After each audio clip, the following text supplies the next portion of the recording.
E vai começar a terceira edição do prêmio A Melhor História de um Agricultor e você é nosso convidado a participar. Pois é, Alex, aquela história boa, aquela história que todo mundo gosta de ouvir, aquela história de família, você já pode contar para nós, mandar para nossa equipe num vídeo rápido de até 2 minutos gravado na horizontal. Até que dia dá para mandar, Alex? Até dia 30 de junho, envie esse material pra gente e daí você já vai estar concorrendo a esse que é um dos principais prêmios do agronegócio brasileiro. É verdade, esse número que tá aqui na sua tela é o número do WhatsApp, para onde você vai mandar o vídeo que a gente já tá esperando por aqui. Então, participe!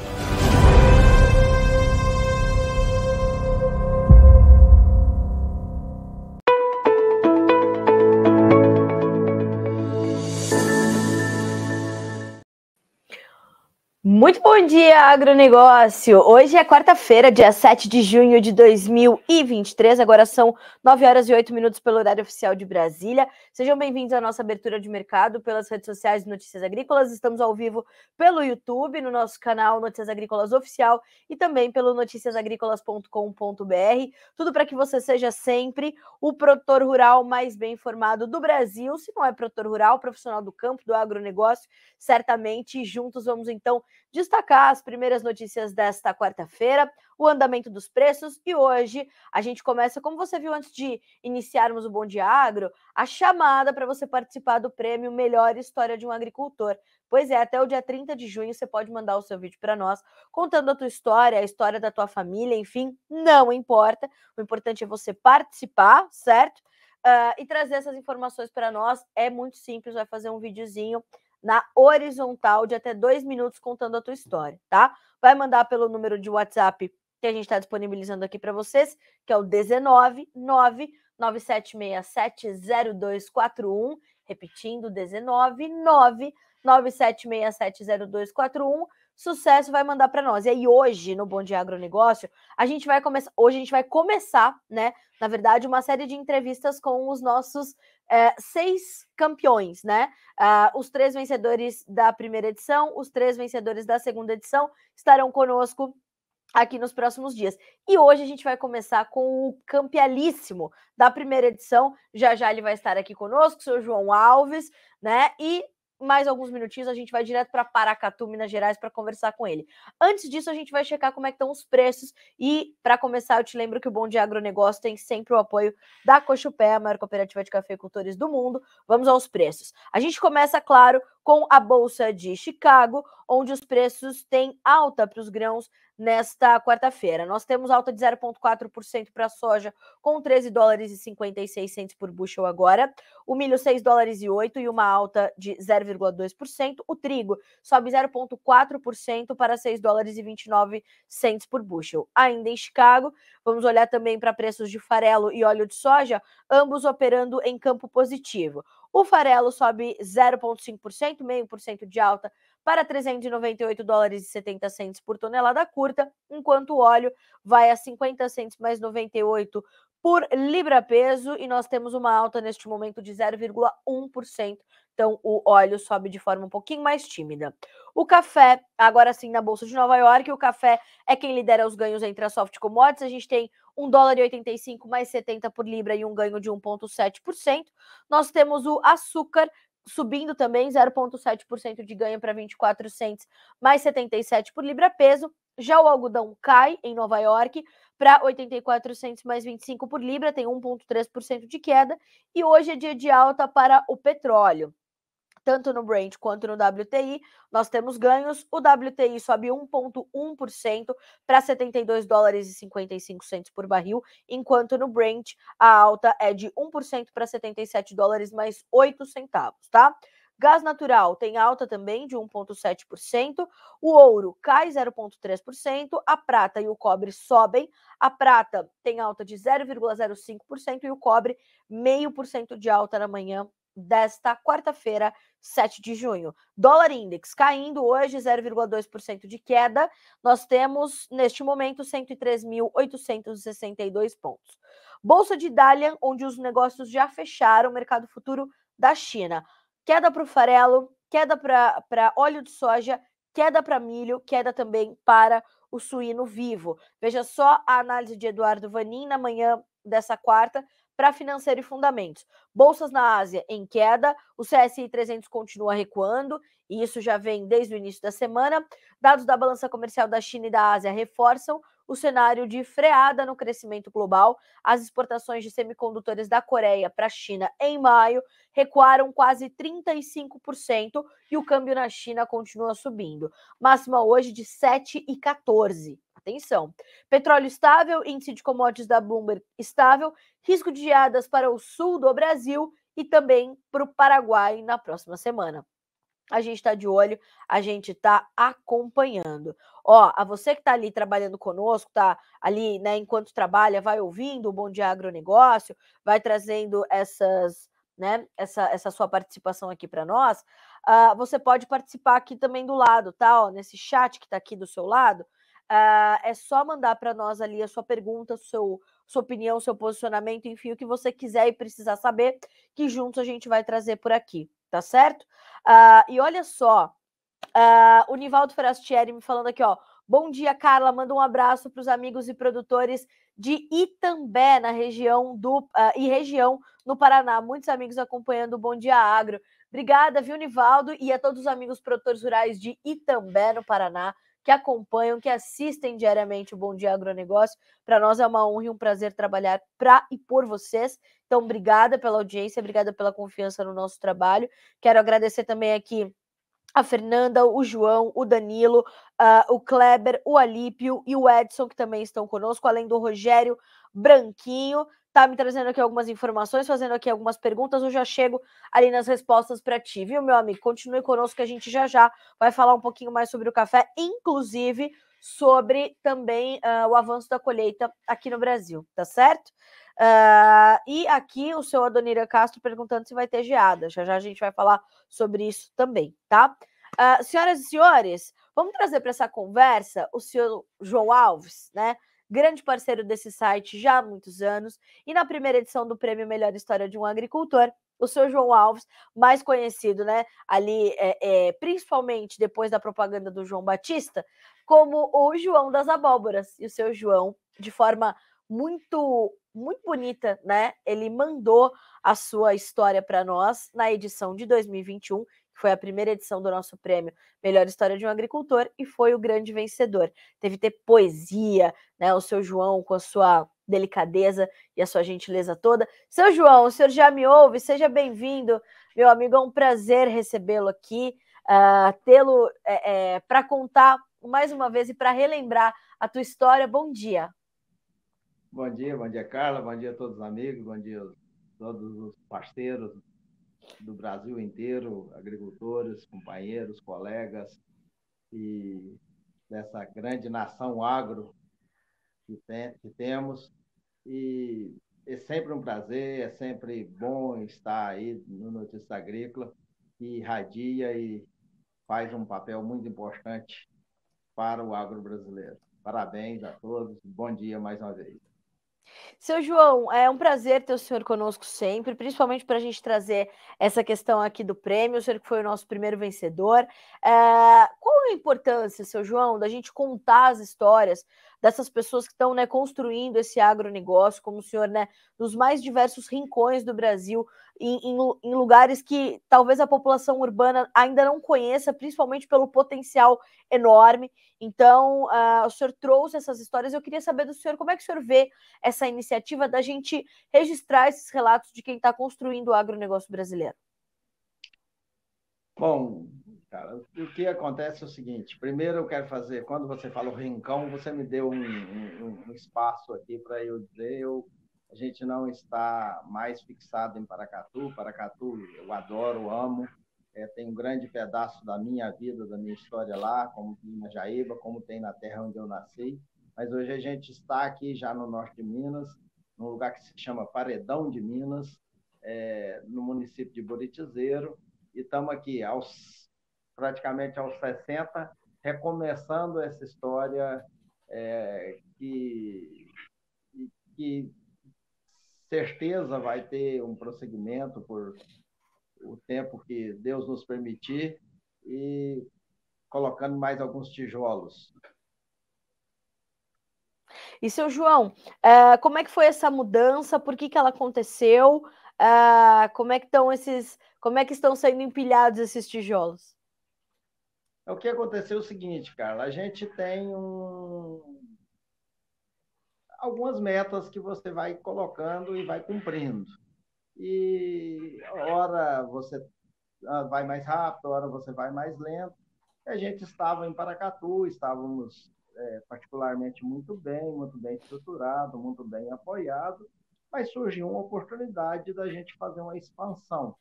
E essa expansão, ela, por uma história que é bastante longa, ela acabou se transformando uma mudança definitiva. Então, nós viemos para uma região que não está tão longe de Paracatu, cerca de 200 quilômetros, mas era uma região que é praticamente de desbravamento, era uma região que ficou por muitos anos esquecida, vamos chamar assim, e a gente resolveu encarar esse desafio, como eu falei, já chegando aos 60, hora de recomeçar. E isso aconteceu no ano 2017, e de lá para cá a gente vem na luta para resolver todas as questões ambientais, socioambientais, Sim. de logística, de energia, mas agora, nesse momento, a gente pode dizer que nós já estamos fixados aqui nessa região do norte de Minas, que é uma região que tem um potencial extraordinário, como fazendo um comparativo básico, é como se fosse uma Califórnia. É uma região Que coisa boa. Como se fosse uma Califórnia, eu digo para os Estados Unidos. É uma região que tem uma logística de localização muito interessante e tem um potencial, mas que ficou aleijada, ficou meio escanteada, vamos chamar assim. Temos muita água, temos terra boa, água do Rio São Francisco, tem um clima muito definido, e aqui hoje se pode falar que vamos ver falar muito daqui, na questão dos próprios cereais, na questão de uma pecuária, bastante pecuária bovina extensiva, que era se transformando numa pecuária de primeiro mundo, e também na produção de grãos e de frutas. Aqui se tem uma produção hoje bastante players interessante de fruticultura, estabelecido e se estabelecendo aqui, além da parte de reflorestamento e integração lavoura, pecuária e floresta. Então, praticamente aqui tem tudo, mas tem tudo por fazer, a maioria por fazer, justamente porque ficou uma região que ficou um pouco alijada. Então, parece que a gente tem uma missão, nós somos um desses atores que resolvemos encarar esse desafio aqui, tá certo? Mas é isso, né, seu João? É justamente essa a importância de um prêmio como esse da melhor história de um agricultor. Assim como essa história que o senhor está me contando aqui, tem outras, eu imagino que aí na região tenha outros atores, como o senhor acabou de descrever, né? E atuando como o senhor tem atuado, para transformar a região, né? Então, por isso é tão importante a gente conhecer e registrar esses relatos, né? Positivo. A gente tem muita boa proximidade com o João Batista, e quando saiu a história aquela primeira, em 2021, o João, que me chama de compadre Quelemem, por conta da história do outro João Guimarães Rosa, aí a Sim. gente, compadre Quelemem, você se inscreveu? E a gente no corre-corre do dia a dia, estava no último dia. Eu estava vindo para a fazenda, vindo justamente de Paracatu para Cruzeiro, e passei na beira de uma vereda. E nessa beira dessa vereda tinha uma água correndo, e eu falei assim, e eu entrei sem preparação, eu tenho algumas dificuldades com o mundo digital, mas sem preparação, e fiz um pequeno relato, esse pequeno relato da minha vida, dizendo da importância que tinha esse cerrado, essa água, essa agricultura, essa evolução do brasileiro dos anos 60, que eu nasci, até os anos 2000, no novo século que a gente estava vivendo, a evolução que tinha o brasileiro, E eu era uma prova viva dessa história. Eu fui uma pessoa que, sem voltar à minha história, mas eu fui uma pessoa que nasci do zero, do nada. A gente não era um. Meu pai era um pequeno braçal, um pequeno agricultor, mas microagricultor, trabalhava a maioria dos dias de diarista para os outros, e eu tive alguma oportunidade, e tive muito mais ousadia que oportunidade, e fui me transformando até me transformar numa pessoa que, modéstia à parte, conhecido nacionalmente como uma pessoa que trabalha em inovação, trabalho... eu acho que, como a minha, existe história de centenas de milhares de brasileiros. E eu acho tão importante esse prêmio, eu acho tão importante isso, não pelo prêmio, não pelo que você ganha, nem pelo que você é presenteado, mas para que, como as outras histórias, eu estive aí presente na apresentação da história do ano passado, de Sim. pessoas como o senhor que resolveu estudar depois de velho. Seu Essas Bronildo. histórias são coisas que realmente são emocionantes. E eu fico tão feliz com isso, porque por mais que passe vários, eu vou ter ganhado esse prêmio pela primeira vez, como primeiro, como um marco. E Verdade. eu sempre faço isso com muito bom gosto. A gente precisa ter esse tipo de coisa, como agora, nesse momento que nós estamos vivendo, para a gente saber que a gente tem uma missão. Eu considero que eu sou um agricultor, eu sou um semeador, escrevo, falo sempre, digo sobre isso, e eu tenho uma missão de semear. Semear, cuidar, produzir e partilhar.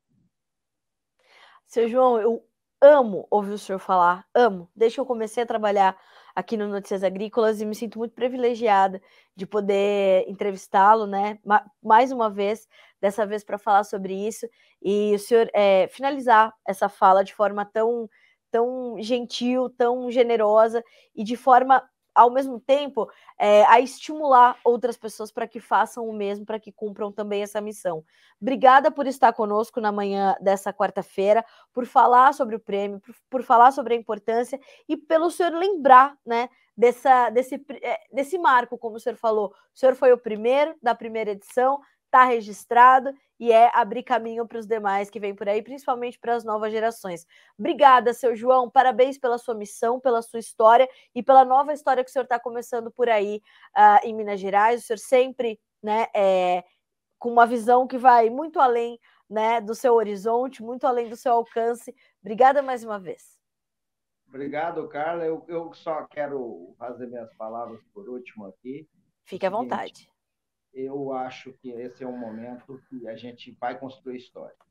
Por quê? Nós temos agora de ter resiliência, nós temos de ter aquilo que a gente tem realmente dentro da força do agricultor. Resiliência, fé, coragem, esperança, e saber que nós estamos vivendo um momento não alvissareiro, um momento difícil e tudo. E, por exemplo, você pega a questão que você tem da queda das commodities, uma questão mundial, Sim. juntado com uma questão que você não tem essa redundância, o retorno por parte do quem está na direção do país. Então, nós precisamos agora ter isso. Nós precisamos ter, acima de tudo agora nós precisamos de construir história. Eu recomendo a todos que puderem, mandem as suas histórias. Tem histórias lindas, tem histórias muito, muito superior àquelas que nós já conseguimos colocar aí, que não as desmerecendo, e passamos desse prêmio uma questão dessa fé, dessa esperança, dessa resiliência e de cada dia que o Brasil seja mais próspero, não apenas imaginando prosperidade da agricultura, mas uma prosperidade de sociedade do ser humano. Para mim, isso é tudo que a gente trabalha. Na realidade, a gente não faz isso por uma questão financeira. Se a gente fosse analisar a maioria absoluta dos agricultores brasileiros que estão com uma situação financeira definida, você poderia falar assim, olha, vamos colocar o pé no freio, mas eu sei que isso não vai acontecer. Isso não vai acontecer porque a gente, o brasileiro e o sertanejo em particular, como diz no livro Sertão Euclides da Cunha, o sertanejo é acima de tudo um forte. O brasileiro é acima de tudo um forte. Abraço a todos, tenham todos um bom dia. Bom dia, seu João. Muito obrigada por deixar essa mensagem para o produtor brasileiro, que, aliás, vai pautar aqui o restante da minha conversa com a nossa audiência, justamente o entendimento de que esse momento, as crises, elas ou nos permitem crescer ou nos permitem diminuir, e que a gente use esses obstáculos para, de fato, avançar. Né, seu João? Obrigada mais uma vez. Senhoras e senhores, seu João Alves, que ser humano singular, né?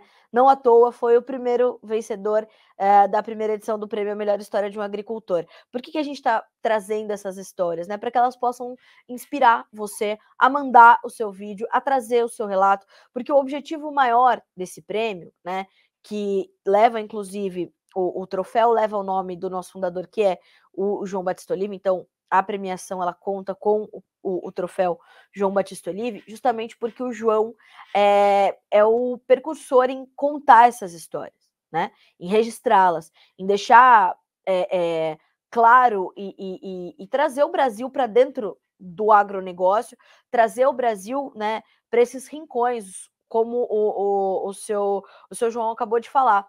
Né? O sertanejo é, acima de tudo, um forte, o produtor rural é, acima de tudo, um forte, o brasileiro é, acima de tudo, um forte. E é essa força que a gente quer registrar, então, na nossa terceira edição do Prêmio Melhor História de um Agricultor. Vídeo que você pode mandar até o dia 30 de junho, tá certo? Então, vai fazer seu vídeo com o celular na horizontal, garanta que tenha boa qualidade de imagem, boa qualidade de áudio, tá certo? Pede ajuda, pede orientação, sempre tem alguém que sabe mais do que a gente, então se informe, se oriente, peça essas informações, todas essas informações também estão disponíveis para você aqui no nosso site, na nossa página Melhor História de um Agricultor, ali tem todos os detalhes, tá? Tá chegando também o regulamento, a gente tem prêmios muito legais, fora que a gente tem esse cronograma para você entender como é que vai funcionar, tá bom? Olha só, você pode mandar então a sua história até o dia 30 de junho, tá bom? No dia 7 de julho, nós vamos conhecer os 5 finalistas. Aí, neste 5 de julho, a gente vai trazer essas histórias, apresentá-las e abrir a votação popular, que vai ser pelo Notícias Agrícolas. Abrimos a votação popular, que vai até o dia 27 de julho, às 23h59, quando no dia 28 de julho, dia em que se comemora o Dia do Agricultor, a gente vai fazer uma transmissão ao vivo, tá? Aqui direto dos nossos estúdios, no interior de São Paulo, para divulgar os 3 vencedores, portanto, desta terceira edição, tá certo? A gente está esperando a sua história, a gente está esperando o seu relato. Se ficou alguma dúvida, pode perguntar aqui, tá? Ó, já pode mandar aqui a sua pergunta aqui pelo chat do YouTube e a gente vai tirando todas as suas dúvidas, tá bom? A gente está esperando a sua história até 30 de junho. Você tem aí um bom tempo para preparar o seu relato, combinado? Vamos seguir então aqui com as nossas notícias e manchetes desta quarta-feira, dia 7 de junho. E agora a gente vai falar, o senhor João estava falando sobre essa questão da dificuldade que o produtor está enfrentando diante de baixa de preços e planejamento das próximas safras. E é sobre isso que eu quero fazer. A gente acabou de publicar uma matéria com as primeiras perspectivas ali dos especialistas sobre a soja 23-24 do Brasil. Os especialistas ainda estão divergindo sobre uma possibilidade de redução diária, não é? Mas estão concordando e convergindo nas suas análises de que deverá haver, por parte dos produtores, por parte dos sojicultores principalmente, uma redução nos investimentos em tecnologia. Então, segundo esses especialistas que nós ouvimos, nós devemos ter ali uma qualidade de plantio, uma qualidade de safra diferente desta que tivemos na safra 2022-23. E embora haja essa dificuldade do produtor, ele vai olhar para suas oportunidades de mercado. Então, o que se observa agora, né? O que a gente pôde apurar diante dessa informação? A gente tem ali a condição, claro, climática para os Estados Unidos, então o que vai acontecer ali para a safra americana vai determinar o que vai acontecer com os preços em Chicago, isso é um ponto importante. Temos que entender o caminhar dos custos de produção, então neste momento os custos se apresentam menores do que os da safra 22-23, e nós temos que entender também como fica ou como está a capitalização de cada produtor para fazer ou uma manutenção, ou uma redução, ou um aumento de área. E tudo isso vai depender ali do primeiro ponto, que é a questão do preço. Então, por exemplo, as primeiras perspectivas, as primeiras estimativas, por exemplo, da Pátria Agronegócios, é de que possa haver uma redução de área, né, pela primeira vez em 16 anos. Tem um gráfico nesta matéria que mostra que desde a safra 2000-2001 até a safra 2005-2006, nós tivemos um aumento de área, né? Sempre de forma muito expressiva. Já de 2004 para 2005, nós tivemos uma redução de 2,4%. Na safra 2006-07, ainda mais intensa, de 9,1%. E a partir daí, só alta diária.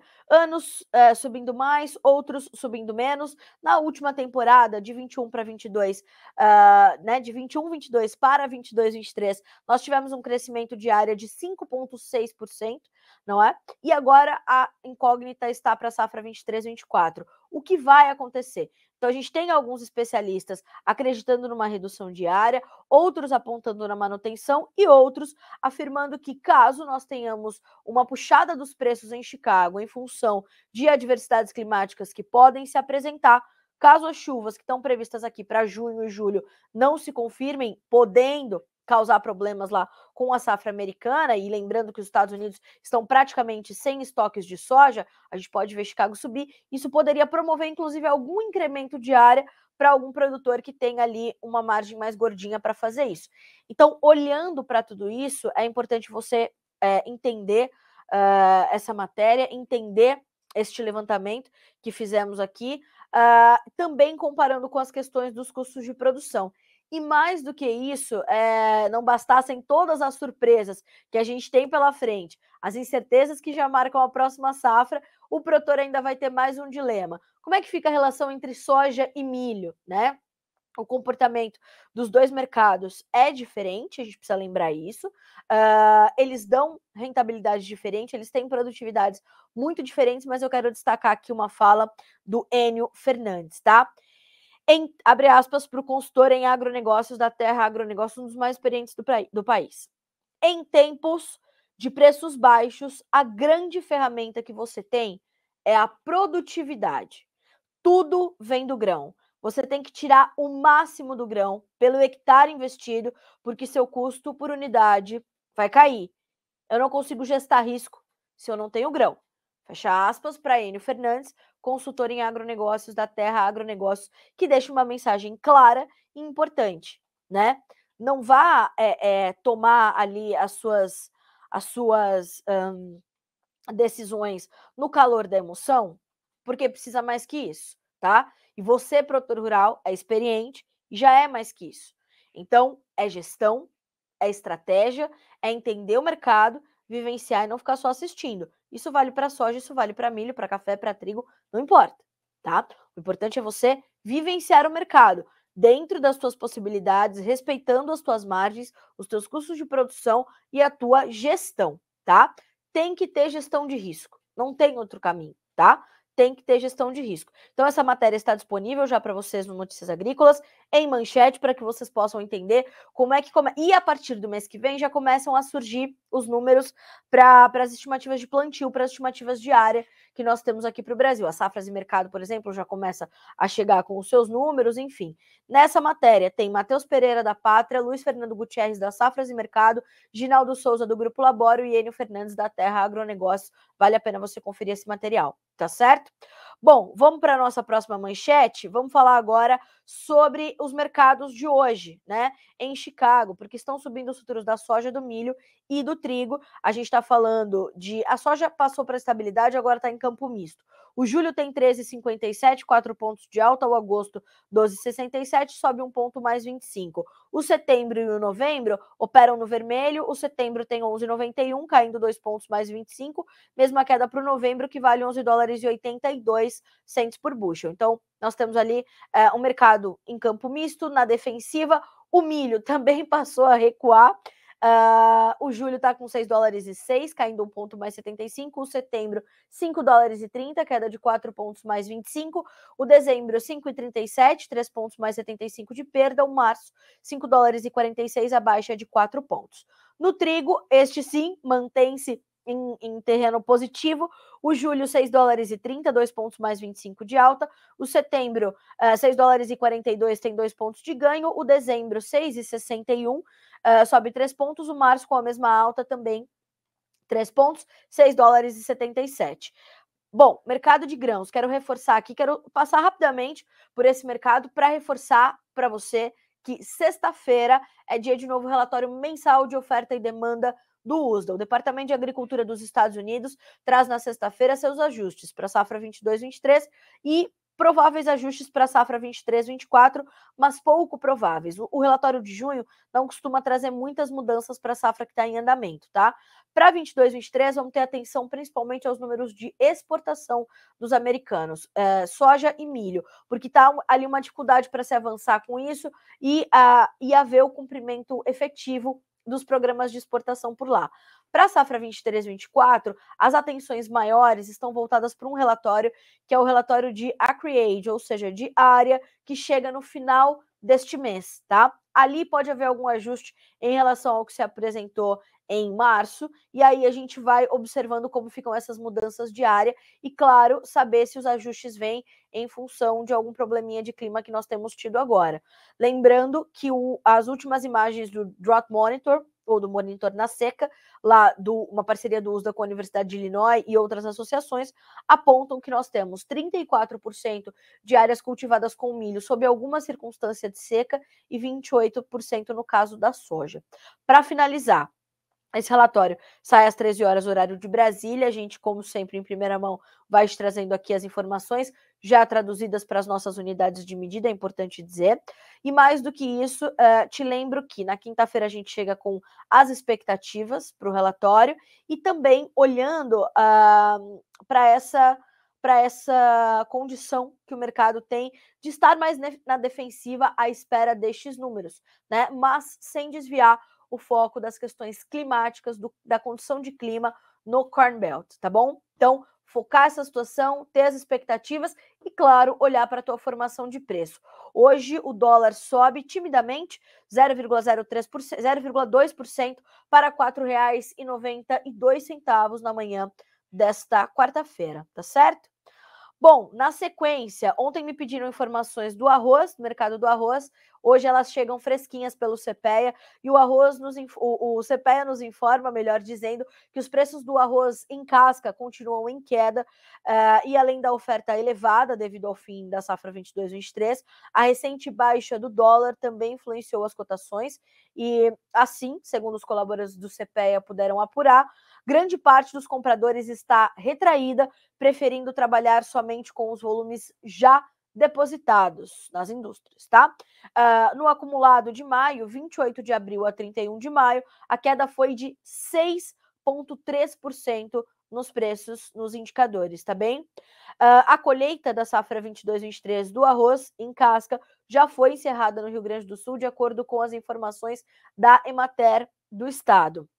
Nos demais estados produtores, a Conab indicou que a colheita foi finalizada em praticamente todos eles, exceto no Maranhão, onde as atividades estão em 92% do total, dados que contabilizam até 29 de maio. Então, a gente está em fase também de finalizar a colheita no estado maranhense, tá bem?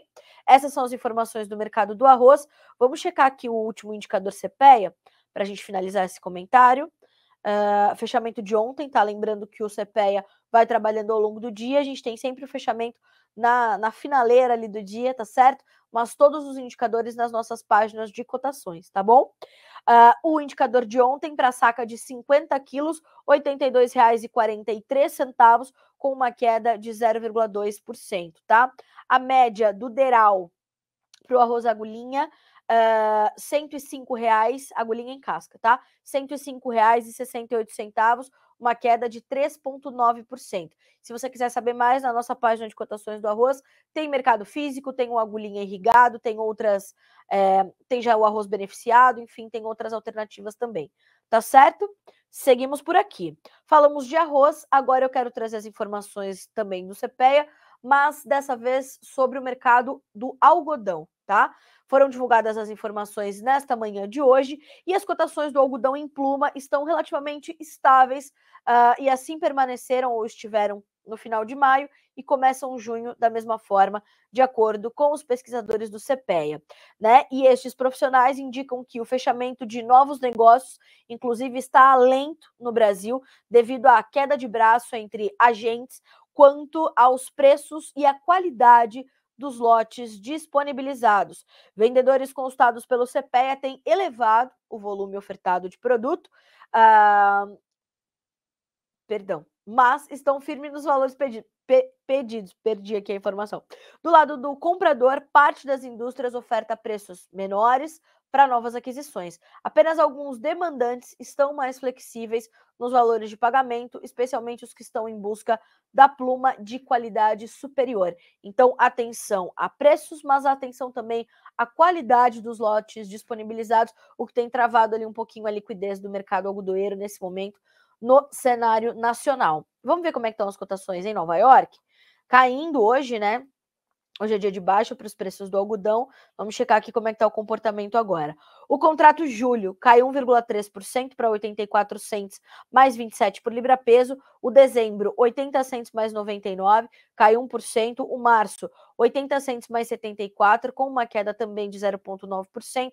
E o maio, 80 cents mais 59 e baixa de 0,9% na manhã desta quarta-feira, tá bem?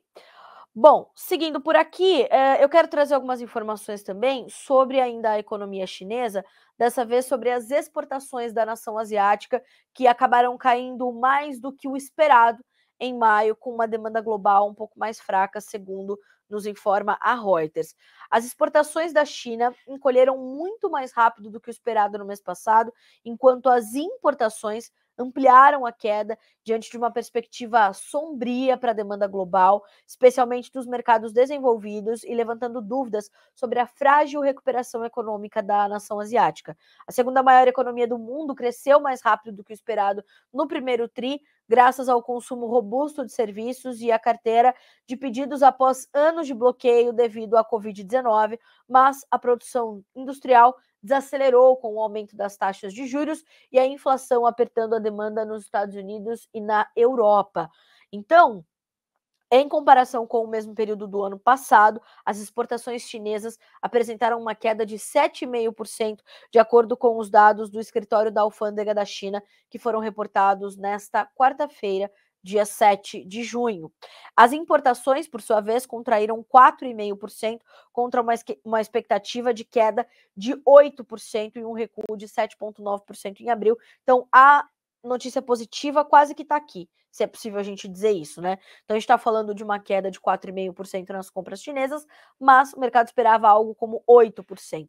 E a contração em abril foi de 7,9%. Abre aspas para Ziwei Zhang, economista-chefe da Pinpoint Asset Management, ouvida pela Reuters Internacional. As exportações fracas confirmam que a China precisa contar com a demanda doméstica à medida em que a economia global se desacelera. Há mais pressão para que o governo impulsione o consumo doméstico no resto do ano, já que a demanda global deve enfraquecer ainda mais no segundo semestre. É bom lembrar que o mercado está ansioso, está no aguardo de um pacote de estímulos por parte do governo chinês para diversos setores da economia que possam, inclusive, promover essa retomada do consumo, né? E também olhando bastante para a construção civil, onde há uma parcela importante do PIB alocada ali. Então, perceba, a gente ainda sofre com algumas informações mais fracas da China, né? O mercado sente a chegada desses dados e a gente vai tentando trazer tudo isso para a nossa realidade, saber como isso pesa para o nosso dia a dia, tá certo? Bom, hoje talvez um dos assuntos mais importantes da pauta, o Supremo Tribunal Federal, o STF, retoma o julgamento do marco temporal de terras indígenas, lembrando que o marco temporal foi aprovado na Câmara dos Deputados e o texto agora está no Senado, mas já estava agendado para hoje, a sessão está prevista para começar às 14 horas e vai ser acompanhada, inclusive, por lideranças indígenas que estarão no plenário da Corte. Nesta semana, indígenas estão acampados na esplanada dos ministérios para acompanhar a sessão, segundo informações da Agência Brasil, a agência do governo, né, de informação, agência de notícias estatal.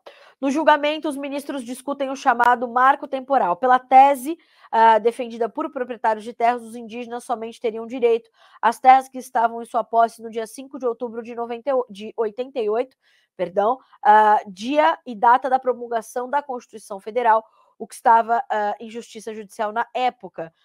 Então, o que acontece? O que o STF vai enfrentar lá no julgamento, né? Um embate ali não só da questão, né, do que se defende do marco temporal, mas também frente à tese do indigenato, que é o que querem as lideranças indígenas, enfim, os contrários ao marco temporal. Então, é um julgamento completamente delicado, é uma questão delicada, é preciso que sejam ouvidos todos os lados desse caso, e a gente sabe da importância que tem essa pauta para o governo, mas principalmente para os proprietários de terra. A questão do marco temporal, ela está muito ligada ao direito de propriedade privada, que é um direito constitucional. Então, a gente observarmos essa condição, né, desse julgamento acontecendo sob muita pressão de parlamentares, pressão de lideranças, enfim. Esse tema está parado na corte desde 2001, o placar ainda está empatado, né, está 1-1.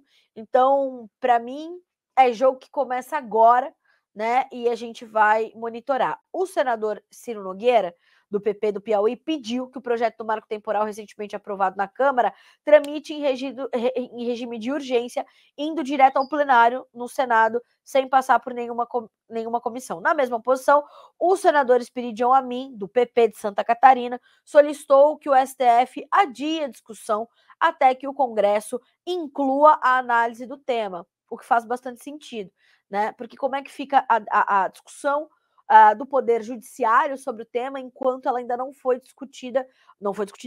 finalizada no Poder Legislativo. Então, olhar para isso e como as coisas vão correr, vamos saber como é que essa sessão, que começa às 14 horas, vai avaliar todos esses pedidos. O senador Espiridion Amin disse, abre aspas, endossa o pedido do senador Ciro Nogueira com a convicção de que, primeiro, nós estamos fazendo bem para o Brasil e para os indígenas. E segundo, não é justo condenarmos o Congresso à omissão. É omissão. É um projeto desde 2007. E o Supremo agenda uma deliberação sobre o assunto. Isso não é rastejar. Isso é desaparecer do mapa institucional político do Brasil. E aí você tem o outro lado, né, que é o lado da senadora Elisiane Gama, do PSD do Maranhão, que é coordenadora da bancada ambientalista e fez um apelo ao Senado para que não aprove a urgência do marco temporal, né? Como aconteceu a aprovação na Câmara antes do PL 490, do marco temporal, houve a votação da urgência e foi aprovado com folga, eu diria, né? E disse a senadora Elisiane Gama, trazer essa matéria para o plenário do Senado sem tramitar nas comissões é um assinte, não podemos aceitar isso. O tema dessa pertinência tem que ter um debate aprofundado, não podemos repetir o que aconteceu na Câmara. Na verdade, o que aconteceu na Câmara foi uma otimização do processo que tem sido discutido desde 2007. E o marco temporal, por que ele tem sido discutido agora? Porque ele foi a ferramenta para resolver a questão da terra envolvendo a reserva Raposa Serra do Sol, quando o ministro da Justiça era Aldo Rebelo, que com serenidade e conhecimento de causa trouxe essa ferramenta para discussão e conseguiu destravar o caso. Então é importantíssimo a gente lembrar, né, da relevância que tem o projeto do marco temporal e este tema para o bom andamento do Brasil e para o direito à propriedade privada, que é um direito assegurado pela Constituição Federal. 9 horas e 51 minutos pelo horário oficial de Brasília. Para a gente finalizar as nossas manchetes, e aí eu vou responder as perguntas que estamos recebendo lá nos comentários, a gente vai falar um pouquinho sobre essa questão do julgamento do ex-presidente Jair Bolsonaro, que está previsto para o dia 22 de junho, né? E pode torná-lo inelegível por pelo menos 8 anos, enfim.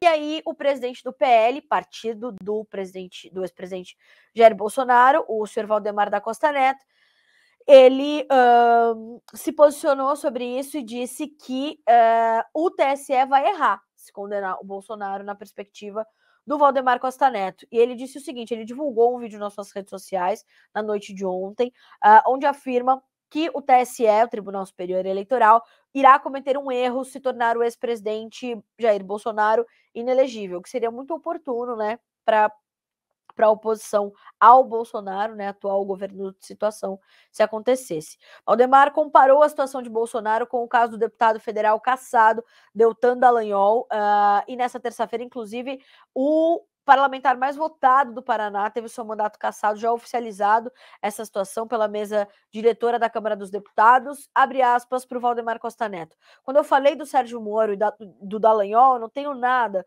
contra eles. Tudo que o Deltan e o Sérgio Moro fizeram foi anulado pelo STF. Isso não justifica que tenha que se cometer outro erro para corrigir o passado. Não estou defendendo ninguém e não estou acusando ninguém. Só que sei que eles estão pagando por causa do excesso.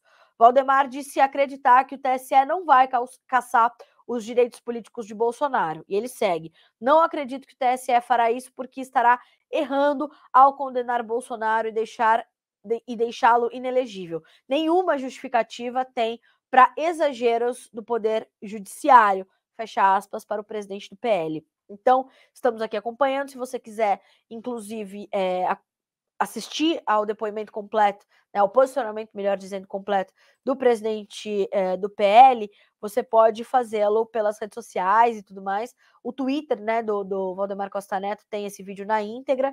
Vamos ver aqui direitinho o perfil dele para vocês poderem acompanhar. É @CostaNetoPL, tá? Então, a gente tem essas informações chegando e vamos monitorar até o dia 22 o que ainda pode acontecer, tá certo? 9 horas e 54 minutos pelo horário oficial de Brasília. Vamos lá, o Rogério Branquinho mandou para nós assim, ó. Bom dia a todos. Em Unaí, Minas Gerais, céu azul e um friozinho de leve. Notícias da colheita do café no sul de Minas e na Mogiana. Olha só, Rogério, e ele diz, aqui na região alguns agricultores já estão colhendo suas lavouras de arábica. E obrigada aqui pela gentileza do pedido do like, viu, Rogério? Olha só, o CPEA trouxe algumas novas informações hoje sobre a questão da colheita de café. Eu vou trazer aqui para vocês, né, quais foram as últimas informações. Vou abrir aqui para responder o Rogério e os amigos. De acordo com dados do CPEA, produtores de todas as regiões brasileiras de café já estão colhendo a safra 23-24. Segundo a maior parte dos agentes consultados, as expectativas iniciais para essa temporada são positivas, uma vez que há uma previsão de recuperação na produção desta safra frente à anterior, com exceção do estado do Espírito Santo, onde a colheita de robusta pode ser menor. Já sobre a qualidade, ainda que os trabalhos estejam no início em muitas praças, há relatos de que os grãos que têm sido disponibilizados no mercado são excelentes, sobretudo no caso do arábica, tá, Rogério? Então, temos essa condição. Segundo nos informou o Guilherme Mori, analista do Rabobank, na última segunda-feira, em entrevista ao Notícias Agrícolas, embora haja esse avanço da colheita do arábica, a oferta ainda é limitada e ainda dá algum suporte aos preços. Mas a volatilidade está muito presente. Hoje, por exemplo, os futuros do arábica estão recuando, como a gente já pontuou aqui, né? Estão caindo de forma até considerável, mas o mercado vai testando estas duas forças, testando estes dois cenários e se mantém, portanto, bastante volátil. Tá? O seu Adoniran pergunta se vai ter geada no Paraná. Eu acabei de abrir aqui o CIMEPAR, seu Adoniran, para a gente ter essas informações. Para esta quarta-feira, dia 7 de junho, a gente não tem condições para ocorrência de geada nas regiões paranaenses. Nós temos nevoeiros entre o Centro-Sul e os Campos Gerais. Vamos ver o que a gente tem para os próximos dias.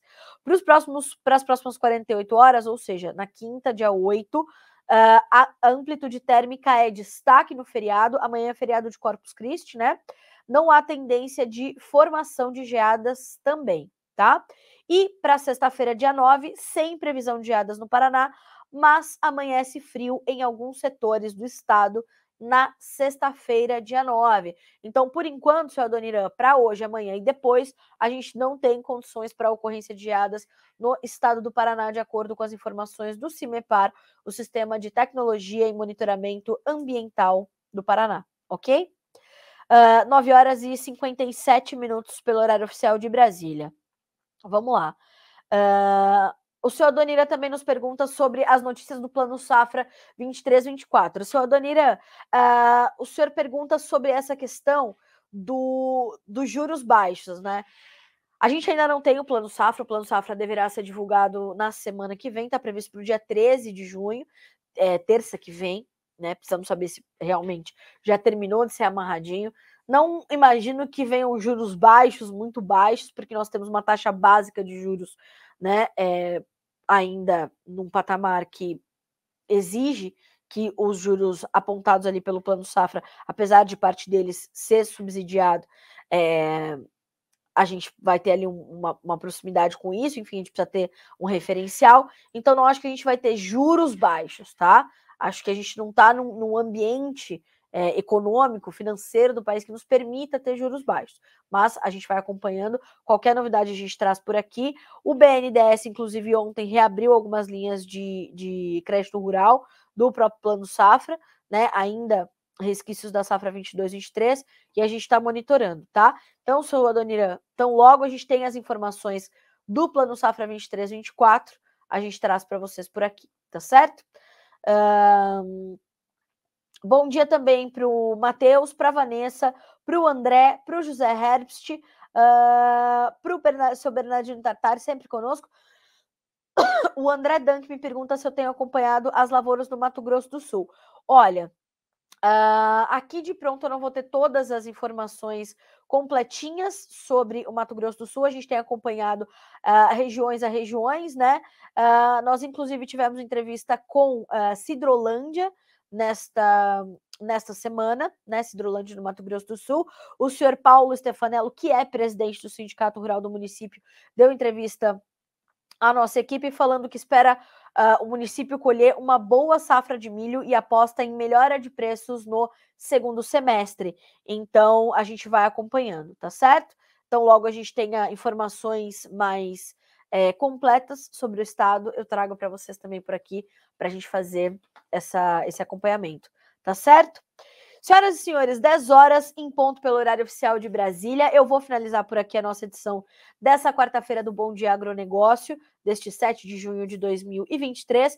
E vou só trocar de estúdio. Pode continuar no YouTube ou no noticiasagricolas.com.br para a gente acompanhar e fazer juntos uma entrevista com o Jefferson Souza, analista de fertilizantes da Agriinvest Commodities. Mais um minutinho só, eu já volto. Só vou trocar de cenário, né? E aí a gente já começa a te trazer essas informações sobre os fertilizantes, relações de troca, que momento é esse para o produtor brasileiro. Eu te desejo uma excelente quarta-feira, de bons negócios, e a gente se encontra sexta-feira agora no Bom Dia Agronegócio. Até daqui a pouco, quando a gente vai juntos entender mais sobre os fertilizantes. Até lá! E vai começar a terceira edição do prêmio A Melhor História de um Agricultor, e você é nosso convidado a participar. Pois é, Alex, aquela história boa, aquela história que todo mundo gosta de ouvir, aquela história de família, você já pode contar para nós, mandar para nossa equipe num vídeo rápido de até 2 minutos gravado na horizontal. Até que dia dá para mandar, Alex? Até dia 30 de junho, envie esse material pra gente e daí você já vai estar concorrendo a esse que é um dos principais prêmios do agronegócio brasileiro. É verdade. Esse número que está aqui na sua tela é o número do WhatsApp para onde você vai mandar o vídeo que a gente já está esperando por aqui. Então, participe!